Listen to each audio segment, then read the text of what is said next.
Mr. President, we exercise our right of reply to one more attempt by the leader of Pakistan to tarnish the image of this august forum by bringing in matters internal to my country and going so far as to spew falsehoods on the world stage. While such statements deserve our collective contempt and sympathy for the mindset of the person who utters falsehood repeatedly, I am taking the floor to set the record straight.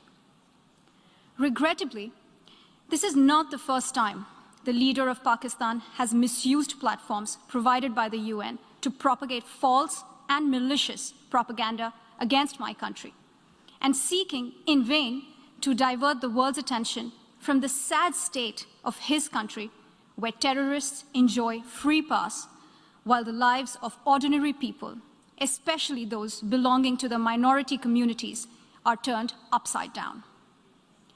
Mr. President, member states are aware that Pakistan has an established history and policy of harboring, aiding, and actively supporting terrorists. This is a country which has been globally recognized as one openly supporting, training, financing, and arming terrorists as a matter of state policy.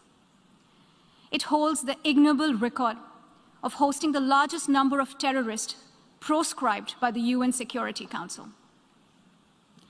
Mr. President, we marked the solemn occasion of the 20th anniversary of the 9/11 terror attacks just a few days back.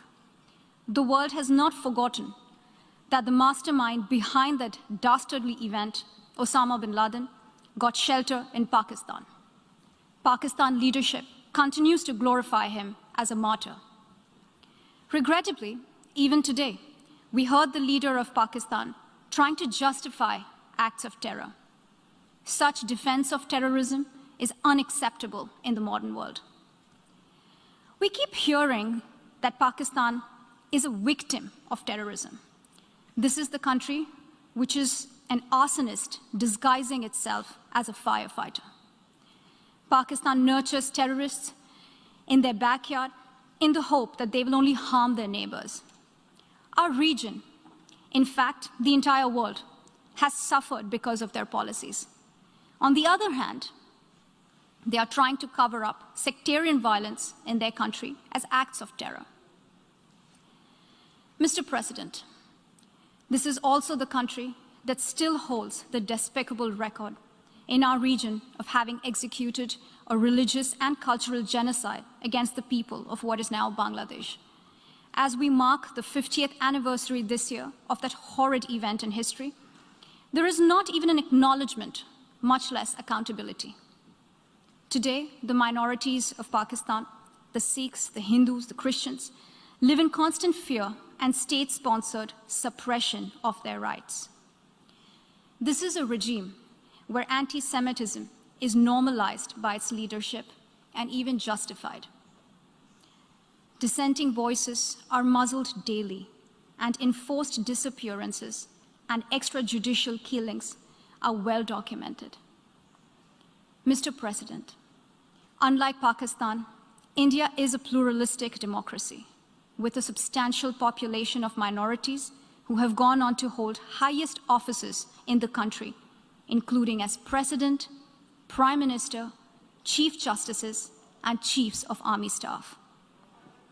India is also a country with a free media and an independent judiciary that keeps a watch and protects our Constitution.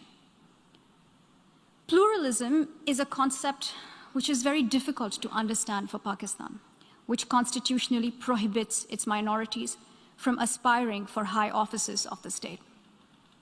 The least they could do is introspect before exposing themselves to ridicule on the world stage.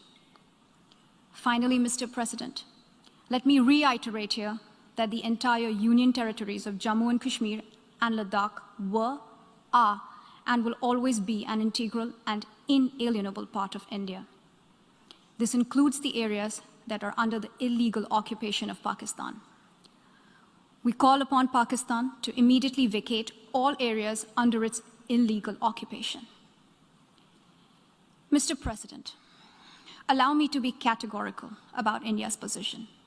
We desire normal relations with all our neighbors, including Pakistan. However, it is for Pakistan to work sincerely towards creating a conducive atmosphere, including by taking credible, verifiable, and irreversible actions to not allow any territory under its control to be used for cross-border terrorism against India in any manner. I thank you, Mr. President.